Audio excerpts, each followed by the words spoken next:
I'm continuing from where I left off. We've been hearing a word for this season. Remember, this is a Rhema word of God into your life, into your circumstances, and into your ministry and destiny. When I bring a word of God, I always hear God for a season. And then I start building it from there. And as I have been ministering on this title, the theme of these weeks that we are going to be looking into is the theme called Go Forward.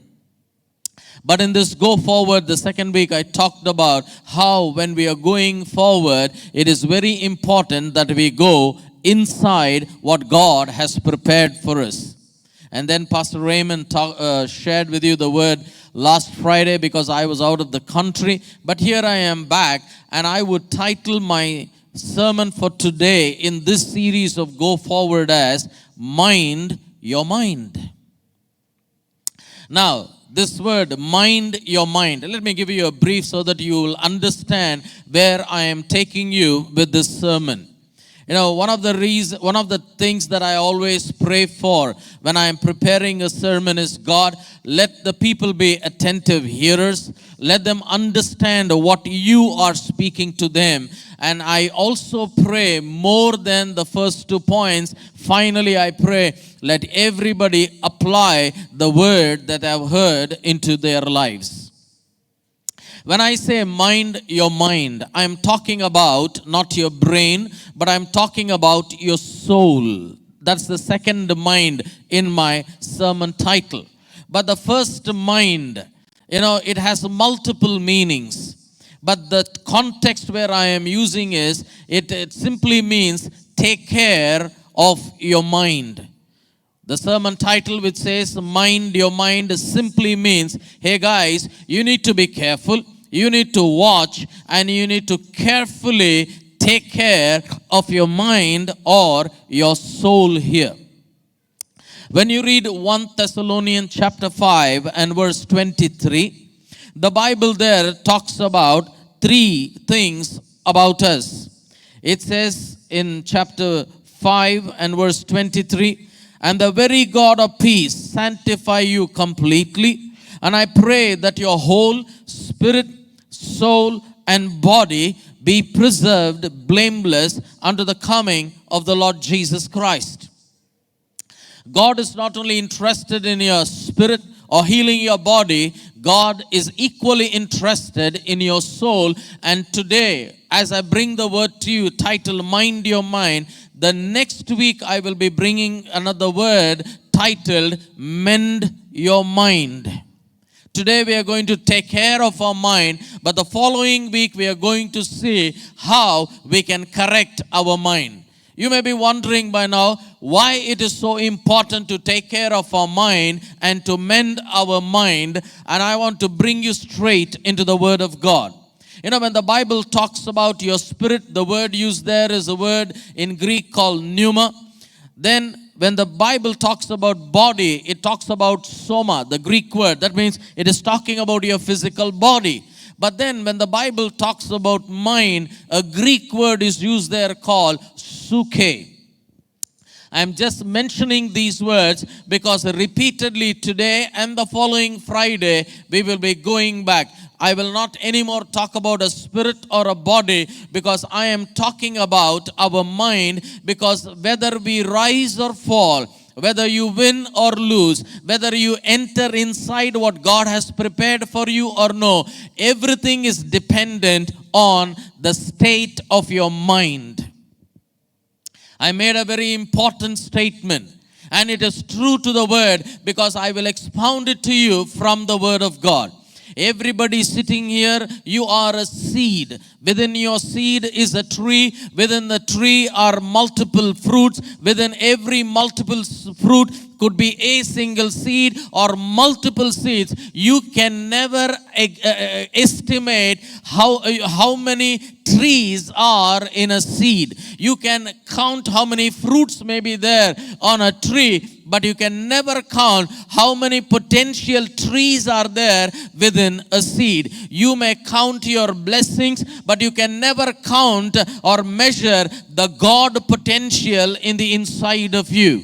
And God is speaking to you, my beloved. Remember, this is the Rhema word of God into your life. God spoke very specifically to Israel in two very specific circumstances of their lives, saying, go forward. Number one, he spoke to them in Exodus chapter 14, when they were facing a Red Sea in the front of them, and behind them was a Pharaoh's army. It seemed like a challenge when they came to the Red Sea, but when the Pharaoh's army started chasing them, the challenge became a problem. The problem was a really life-threatening, because there was no path out of the problem for them.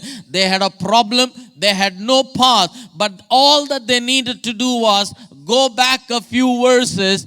God had already promised to them, even before the Pharaoh readied the chariots, even before he saddled the horses, God said, Pharaoh will come after you, but I will glorify myself through this amazing miracle. When you face a situation like this, where there is a problem, there is no path. It could be any and every circumstance of your life. Is it about your job? Is it about your family? Is it about your finances? Is it about your health? If there is no path to go, it seems like there is a Red Sea and a Pharaoh's army. People may have given up on you. Maybe you gave up on you. All that you need to do when there is a problem and no path is to remember the promises, and the promises of God to you is keep moving forward, because God is already in your future. You may be in your sickness, but God is in your healing. You may be in your financial problems. God is already there in the abundance. You may be there right now in your barrenness, but God is there in your fruitfulness. God is in your future. Can I hear an amen? So God is telling you, go forward. Now, as you are going forward, the second instant that God told them to go forward is when they were at a place of complacency. Complacency is not a place of failure, but complacency in our life can be the graveyard where we bury progress and creativity. The complacency of our life, we may think like Israel thought at the foot of Mount Sinai. You know what? We have received the commandments. We've received the plan of the tabernacle. We have built the tabernacle. We'll build the Ark of the Covenant. You know, they received the moral, ceremonial, sacrificial law. They received every kind of how their behavior, how their belief system should be. They received everything. There was the presence of God. There was the provision of God. And there was the protection of God. And it is easy as humans as we are to ease and sit down there and settle down in complacency, forgetting that your complacency turns into a graveyard for your progress and releasing the God-given potential in the inside of you. Many Christians have not realized the God-placed potential in them, more not for defeat, more not for failure, but more complacency has swallowed the giftings of the Christians today. And I pray that you will not end up either fully or partially buried in this grave of complacency. And when God prepared them, all that He told them was, Israel, now that I have prepared you, get up and go forward. The only message coming to you and to our church, whether you're a member or a minister, a leader or a follower, God is speaking to you. Go forward. You may wonder, why should I? It seems hunky-dory. Everything is fine here. Why should we? Because there is a possession to take and a purpose to be fulfilled. By the time Israel left the foot of Mount Sinai or Horeb, it was almost 9 months. They had camped and settled down. I tell you, comfort is such a danger to progress. No wonder I said 2 weeks back, ease is a greater danger to progress than hardship in your life. But as Israel moved forward, I'm giving you a recap. They come to a place called Kadesh Barnea. And let me tell you, by the time they come to Kadesh Barnea, Moses has already raised up leaders. Leaders over tribe, leaders over thousands, leaders over hundreds, and leaders over 10. He has appointed, chosen, selected, and appointed leaders. Now Israel has the 10 commandments, Ark of the Covenant, the tabernacle. And by the time they come with the set of leaders, by the time they come to Kadesh Barnea, it is almost 2 years have passed by, and they have celebrated 3 Passovers.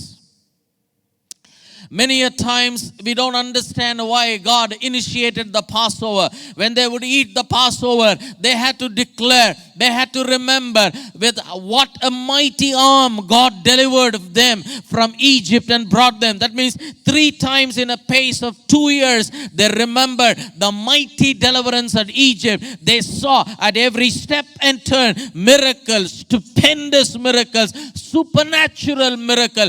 That means by the time they came to Kadesh Barnea, one step away from entering into the fullness of God prepared for them, this people that were seasoned with the miracles of the Almighty God utterly failed for only one reason. According to Hebrews chapter 3 and verse 19 says, they could not enter because of their unbelief.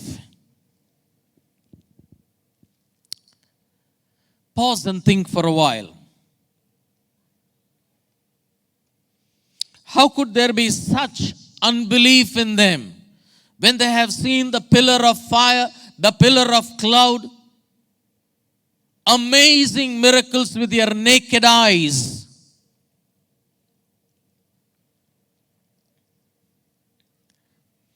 Yet they could not enter in because of unbelief. And let me address it to you straight away,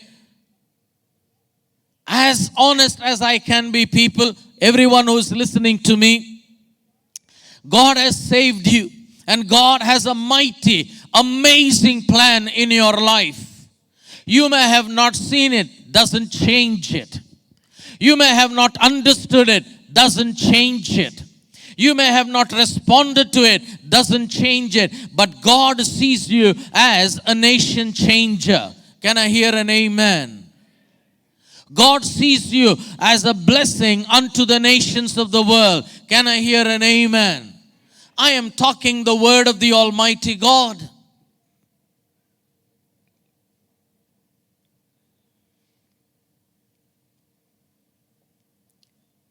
But the Bible says,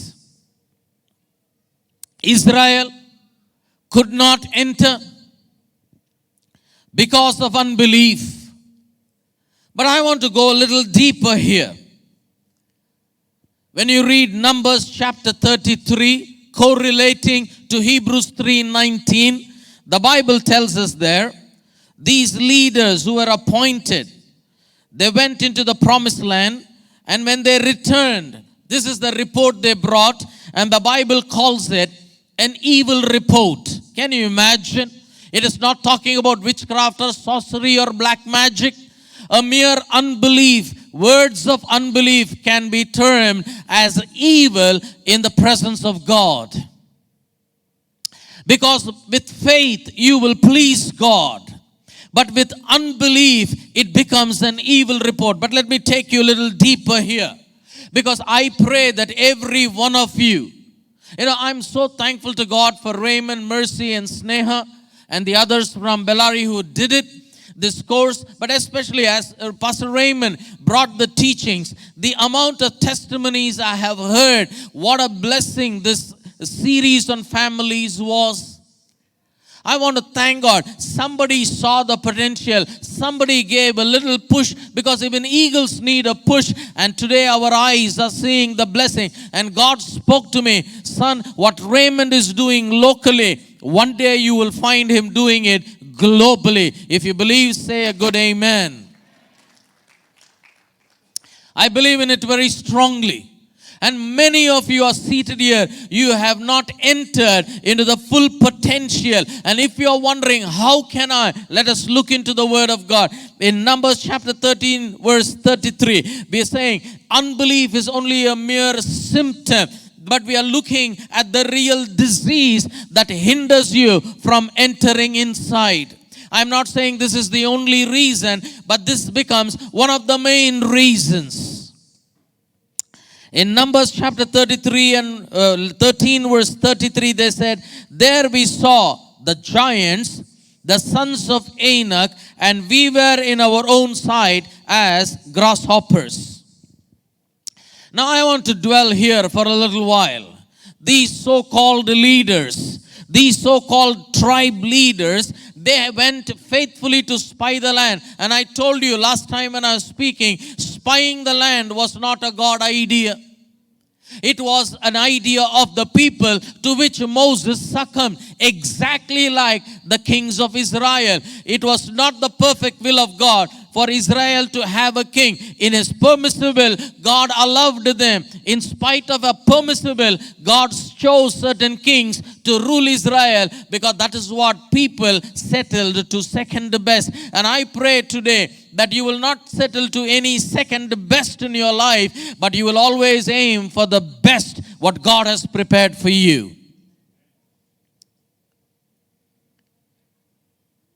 They said we were grasshoppers in our own sight. My brother, my sister, our belief, behavior, and actions are a mere expressions of our thinking. Let me say it again. They believed that they could not enter. That was unbelief. But their belief, behavior, and actions is a mere expression of what you are thinking in your life. Proverbs chapter 23 and verse 7, the Bible says, for as a man thinks in his heart, so is he. Now let me tell you, my brother, my sister, if you want to rise up from where you are, you want to enter into all that Jesus Christ has prepared for you, for all that Jesus died for you, for all that Jesus rose up from the dead for you, for all that God wants to make out of you, you need to step in by faith, because there is no other way you can enter in. But the leaders here, the Bible says, they thought that they were grasshoppers.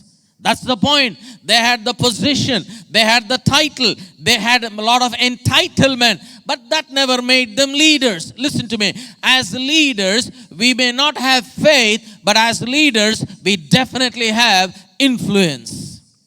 We either will influence people into the promised land, or we influence them out of the promised land. And you, if you are born again, you are a leader. You don't need to be ordained. You don't need to get a certificate like Pastor Raymond got it this morning time. If you are born again, then you are the light of the world. And when you are a light, you are a leader. And when you are a leader, you are an influence. The problem was in their thinking. And Proverbs 23:7 proves what I said, that your belief, your behavior, and your actions are a mere expression of what you are thinking in your life. And they were thinking, hey, we are mere grasshoppers in our sight. And they thought, everybody thought that they were grasshoppers. The root disease of everything lies in our mind. If you are able to change your mind, you will be able to change your belief and behavior, and you will be a different person, and you will find yourself doing something what you could have never done in your life. There is a story called it's not a story, there is a kind of a notion, they call it the rope and the elephant. I don't know if I have the picture here. The rope and the elephant. You know, when you have seen many of these huge grown elephants, there you go. We have the elephant and the horse. Amen. One is known for the size, another one is known for its speed. Look at the irony in these pictures. That galloping horse is tied to a chair and is halted. And this elephant, you look at the size of the rope. They say that when the elephant is a little calf, they tie such heavy ropes to the leg of an elephant, and this little tiny calf tries to free itself. It tugs and tugs and pulls and pulls. It cannot prevail over the rope. And as it grows up, it tries doing it. After a little time, it gives up. Now this elephant has grown to be a huge guy. They weigh a few quintals or maybe over a ton by weight. They are one of the large animals. But still, when they are fully grown up, they still tie a small rope and they keep it there. And this elephant is no more tied by the rope to the leg, but the rope has moved into the mind and it tries to pull. It remembers its childhood, and that elephant very rarely or seldomly will ever break the rope. So also with that horse which has disappeared. Right? The problem is not in the leg of the elephant anymore, but the problem is in the mind. And I have found in my life, where I have found real success or fruit in the ministry, is when I consciously have changed my mind. You and I, if we are serious of being what God wants us to be, you need to change your thinking. You need to mind your mind, because your mind could either be a breeding ground for every kind of obedience, or it could be the garbage dump yard which will spread every kind of disease. Many of us, instead of taking care of our mind, we've been busy taking care of the symptoms that results out of a diseased mind or an unrenewed mind or a mind filled with low self-esteem. This week we are only going to identify the problem. Mind your mind. Next week I'm going to come with how we can mend our mind. The reason I bring this word, the reason I believe God is giving me these sermons is because God is interested in making you to be a nation changer. If you believe, say a good amen.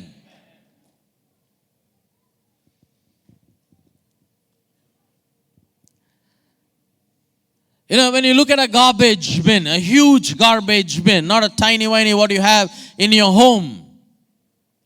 Let's imagine it's a public garbage bin. It's dumped with all kind of stinking, rotting food, and it's smelling bad from a very distance. And unfortunately, it is at the turn near your house. And because of that garbage bin that is there, that is stinking, decaying, too many rats visit there. And every time you step out, there's a horde of rats surrounding this garbage bin because they want to eat the decaying food.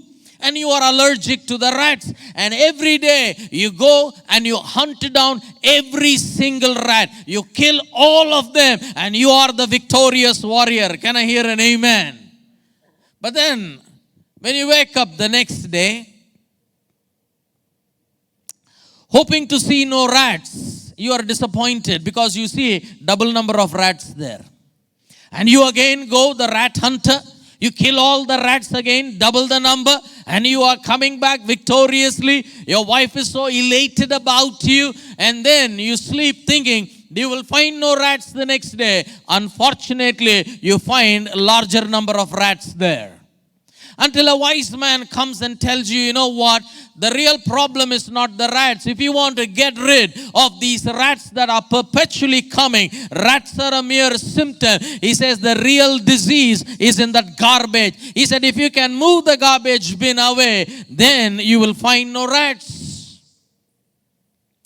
Heeding to the advice of the wise man, this guy took the garbage bin and moved it far, far away from his home. And now when he woke up the next day, he did not even find a single rat near his home. Moral of the story, lesson of life. The garbage is in our minds. Whether it is a failure, whether it is an unbelief, whether it is a fear, I want to address it. Everything is a mere rat that is coming because the garbage is here. If you have not minded and mended your mind is a garbage bin that will attract unbelief, that will attract failure, that will attract fear. Gideon also had this disease in Judges chapter 6 verse 15.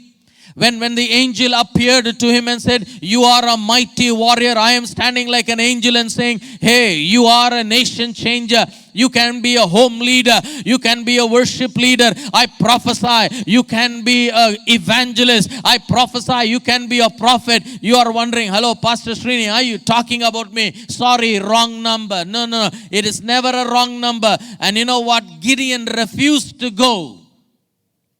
He had a desire for miracles, but he refused to go. You know why? This was his opinion. He said, oh, my Lord, how can I save Israel? Because my family, our clan, is the weakest in Manasseh, and I am the least in my house. This is the opinion that Gideon had, which many of us have. We think we are good for nothing. No, because we are seeing ourselves through our unrenewed mind. And one of the reasons why our minds are so unrenewed is because we have patterned our thinking based on the opinion of others. We have patterned our thinking based on what people have told us. When Gideon said, I am the least and I am the smallest, what he meant was, you know what? I am like one of the weakest in weakness. I cannot do it. And among my family, I am the smallest. I may have a desire. If somebody comes, maybe I may pray. But you calling me out? No way. I am not. Sorry, wrong number. But God said, I can change you if you will change your mind.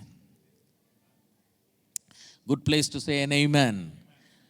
Good place to say an amen. I was talking about you. I'm not talking only about ministry. When you go to possess, this morning I woke up early and I was praying and I was prophesying, God, providence is healing. Good health, divine health is my possession. Can I hear an amen? Once in a while, providence of financial miracle, it's only a providence. But I am believing in that our church people must be wealthy people because that is the inheritance what God has promised to us. Can I hear an amen?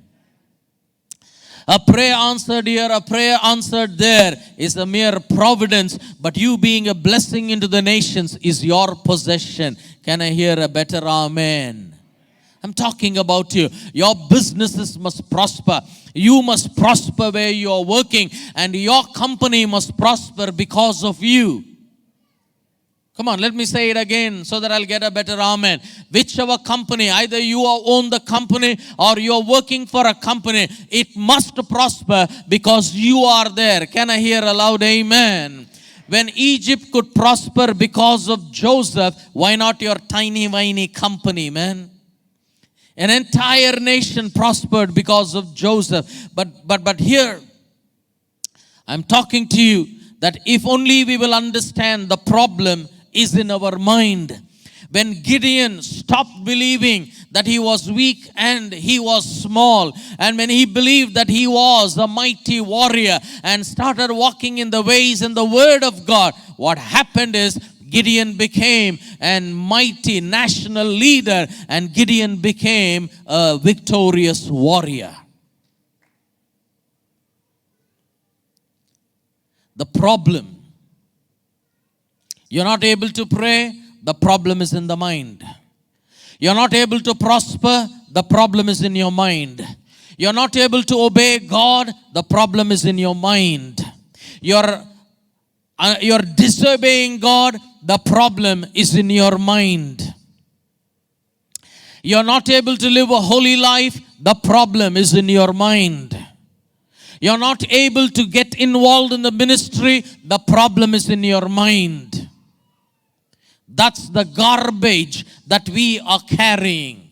If you will, number one, identify your problem, if you will acknowledge it, if you will address it or confront it, I bet you can change your mind. You can renew your mind. That's what the Bible says. And when you renew your mind, you will find yourself as a completely new person. The only reason why these so-called leaders brought in an evil report of unbelief is because they carried a garbage bin in their mind. And as leaders, you know what? You carry an influence. When Gideon refused to go, if he had refused to go, what would have happened? An entire nation of Israel would have missed out on deliverance because the deliverer's mind was unrenewed. When you refuse to change your mind, could be nations that are losing the opportunity to be blessed. When these 10 spies, they had no faith, but they had influence.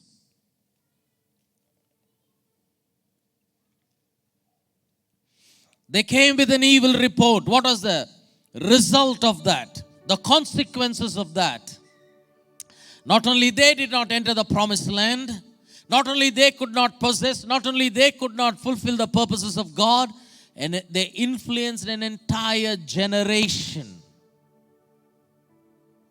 And an entire generation perished. Unbelief was a symptom, but the real disease was an unrenewed mind. Let me close with this story. Next week I will talk about how to mend our mind. Your low self-esteem is a mere symptom. Your fear is another rat. Your unbelief is another rat. Pride is another rat. But the garbage is the mind. Identify the problem. Here goes the story. It seems one day there was an retired army general, extremely disciplined. After his retirement, he was living with all his grandchildren, and they were a bunch of naughty children, like many children are, probably like you when you were young. But this general had a white mush. It was as white as snow. And he had a habit of napping in the afternoon, and if he slept, he couldn't wake up. So these naughty children, one day they came up with an idea. They said, why don't we change the color of our grandfather's mush? Mine is only salt and pepper. He had as white as snow.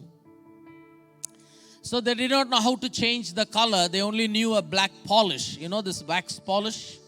I'm not talking about these modern shine and these things, but that real, conventional one. It has a very strong smell. So they took that polish and nicely applied it to this man's mush. And that old man was still fast asleep, didn't know a thing. Not only he retired from the army, his discipline of the army continued into the home, and he almost had an OCD to make sure the home was very, very clean. And here, lo and behold, the old man wakes up from his sleep and he's smelling polish. That freaked out the old man. He said, who has spilled the polish in the house? And he started searching everywhere. The moment they put the polish, all the children ran out of the house. They were hiding and peeping from the window, watching the fun. And here comes the old man, agitated and angry, searching where was the polish. He steps out from the bedroom into the living room. The living room is smelling of polish. And he's wondering, how come my bedroom smelled of polish, my living room is smelling of polish? He searched every nook and corner of every room of the house, and he did not find the polish, yet his entire house was smelling of polish. By now he almost lost it. And he was saying, let them come back. I'm going to shoot them. Who spilled the polish? And I am not able to find where the polish is. In that fit of anger, he goes into the bathroom and about to wash his face, he looks into the mirror. And when he looks into the mirror, he finds where the problem is. The problem was neither in the bedroom or in the living room or any nook and corner of his house. The problem was lying right under his nose. When you look into the mirror of God's word, people, you've been blaming your spouse. We have been blaming the devil. Many others have blamed the church and the pastor. We will blame anybody and everybody. This is one of the old nature we inherited from Adam. Adam blamed Eve. Eve blamed the devil. And devil didn't know who to blame and he got cursed. How can I find my problem? Look into the mirror. Where's the mirror? Mirror of the word of God. You're not wrong. You're not evil. This mind is. That's the soul. In Greek, I told you the word. I think it is a word called suke. That needs the change. And we've been blaming any and everybody. This is like a software of your laptop. Do what you want. It will only work based on the software you load. If there is a virus that is infected, do what you want, my brother, my sister. It is not going to work anymore. You got to clean the virus. We are born again. Spirit is amazing. You're born again. I tell you, every one of you who have believed in the Lord Jesus Christ, you're amazingly born again. But we're talking about your soul and not your spirit. When you look into the mirror, you will understand, oh my God, the problem for the old man was under the nose, but for me is a little above the nose. But your physical brain is not your mind, but symbolically, yes. If only we would change our mind like Gideon did, you will be a nation changer. We have two wonderful examples. One who changed, one bunch of people who did not. One, they not only failed, they influenced an entire nation to perish in the wilderness. But today, I want to tell you, God has great plans for you. I just read this verse and then we're going to pray. Can I request you to stand up, please? But you know what God is telling you today? I want to read from Isaiah chapter 60, verse 22.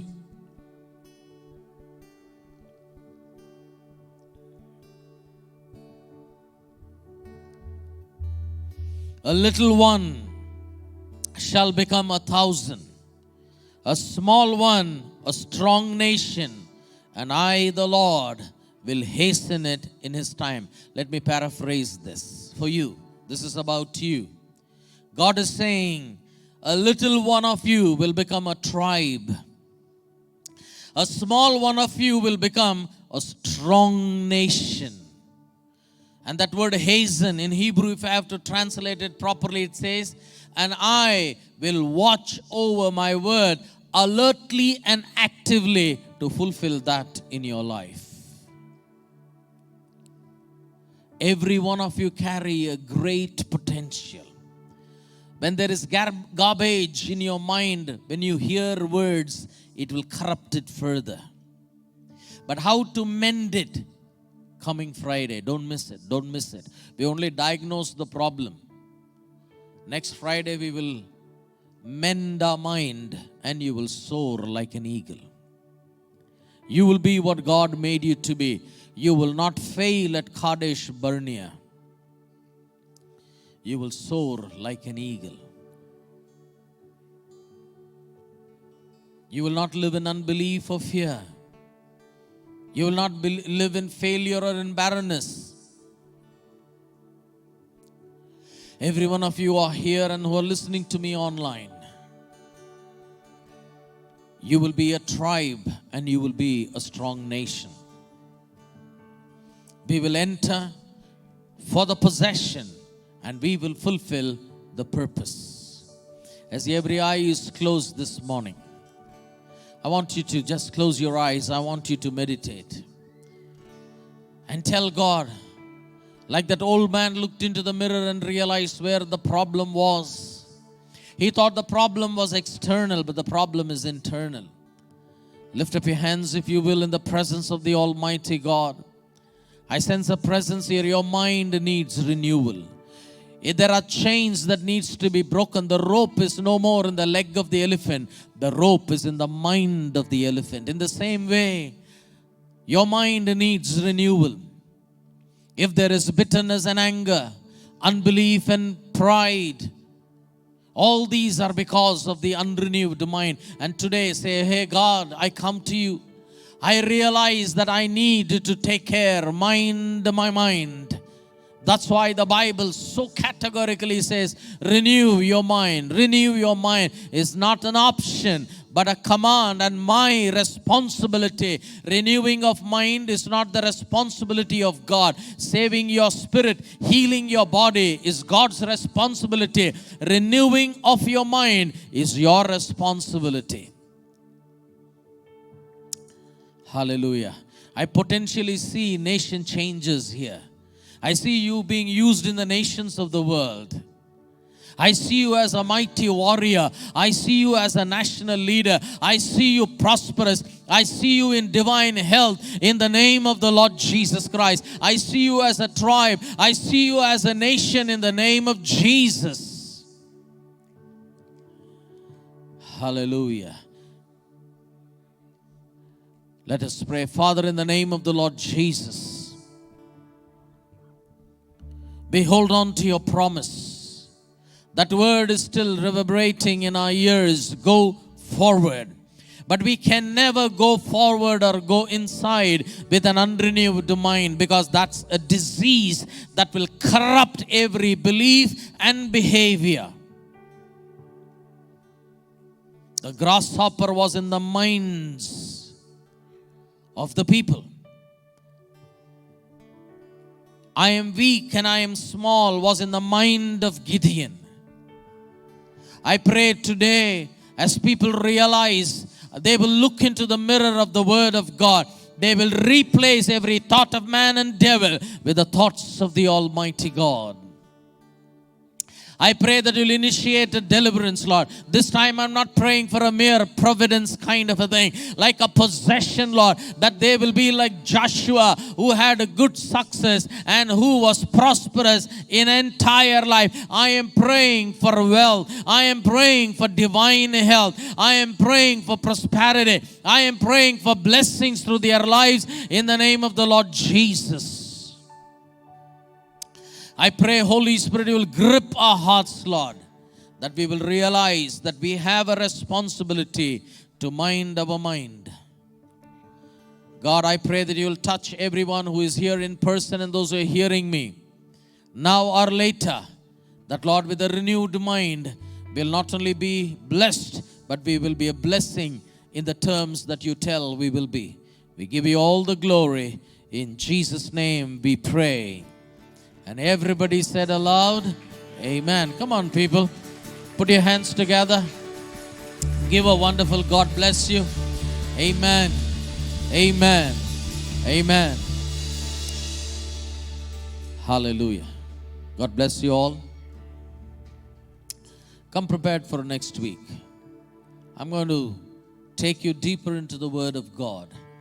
But don't hear the word mere for appreciation. Hear the word for application. If you don't apply your word, you don't need a deceiver. You are deceiving yourself. But I tell you, God is doing something wonderful into your lives.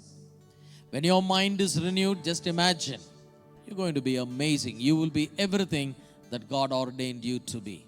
Amen. So God bless you. Have a wonderful, wonderful week ahead of you. We will